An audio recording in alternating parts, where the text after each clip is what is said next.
Now the next step is the sand, and even the way you tip it out of the barrow is important. As you go forward, the nose goes into your road base. If I was just to pull that out, I'd lift up all the road base and mix it into my sand. So if I do it gently, take it off the ground, I barely disturb my footing. As for the sand, how do you get your heights? Well, this is where you need a little bit of patience, a little bit of finesse, and a little bit of skill. I move the sand around by hand and push it towards the edges. Got a bit too much there at the moment, so I can push that into the middle. Now, how do I get my finished height of a paver perfectly flush with any existing height that you're working on? In this case, that existing concrete slab. Well, I can't think of a better way than actually using one of your pavers. I've got a decent paver, I've broken it into 4, and I can use it around the job to get it right. By running it along over the sand, there's not enough in there now, silly boy, I can get exactly the right height. A little bit more in there. You can see that my paver's flush with the concrete. I haven't had to pick up a tape measure and put it down. I can just run that across there.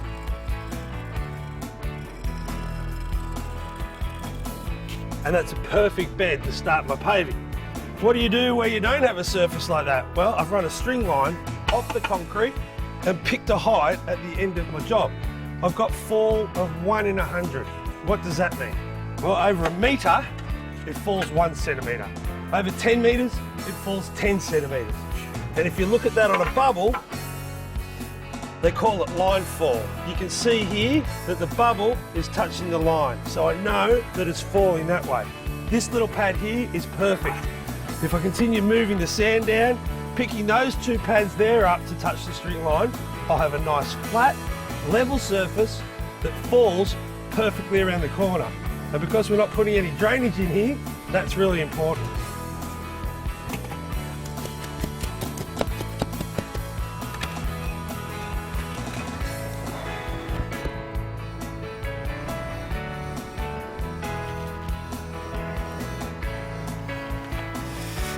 Remember I said the word finesse? Well, this is when you need it. You take your time, slow down, and get this sand on the one plane. How do you do it? Well, I showed you the pads. I've done that all the way along 2 edges. Then I've put this screed in here, and I've made a little valley coming off the height that I had near the concrete. If I check this, and I've got line fall again, I know that that is running perfectly level with this here, falling 1 in 100. I can continue that along there and get that line all the way to the end of my paving. Perfect. And make a little channel. Now a pro paver would go straight over the top without digging into either of those channels and remove the excess sand. For a beginner, and I still like to do it for speed, is get some bar. You can use tube or anything you've got lying around the house, as long as it's relatively flat. Lay it over the top. The negative with tube is you need to dig a trench for it, and the positive with this is you can take it away and you don't have to fill anything in. All I need to do now is tap them down, drag my screed. This is a professional one, but if you don't have one, you can use your level, just be gentle with it, or any piece of timber, provided that it's dead straight. If it's your first time doing it, I'd recommend knee pads. They get very sore very quick.